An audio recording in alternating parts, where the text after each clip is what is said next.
टिकुलिया तारापुर से उठा ललिया लक्ष्मीपुर से, टिकुलिया तारापुर से उठा ललिया लक्ष्मीपुर से। मंगाई दाना हो, मंगाई दाना हो, पियावा सरिया भागलपुर से।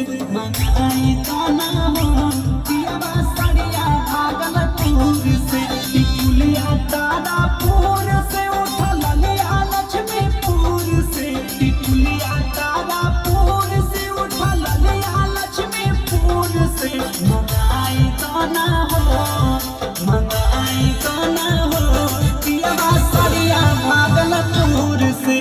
मंगाई दाना हो, पियावा सरिया भागलपुर से।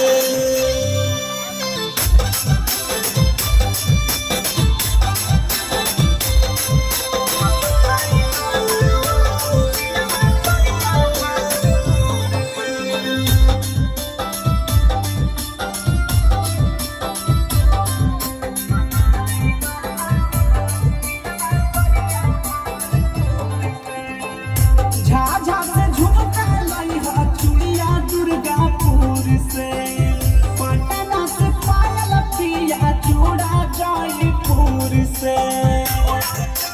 ए पिया झाझा से झुमका लइहा चूड़िया दुर्गापुर से, पटना से पायल पिया चूड़ा जयपुर से। मधुपुर से लवा सोनपुर से, मेहंदी मधुपुर से लवा सोनपुर से। मंगाई दाना हो, मंगाई दाना हो, पियावा सरिया भागलपुर से।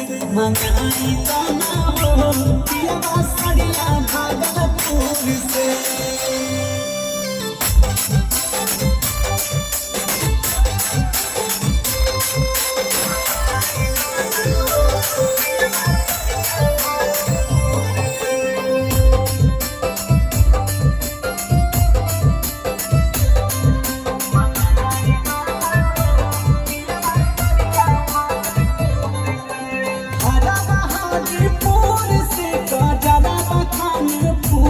से पाउडर क्रीम पिया जामुई के जरूर से।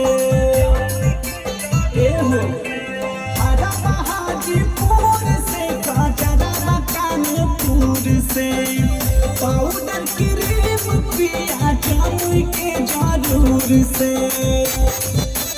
आमने आला बिलानी खोपा खड़गपुर से, आमने आला बिलानी खोपा खड़गपुर से।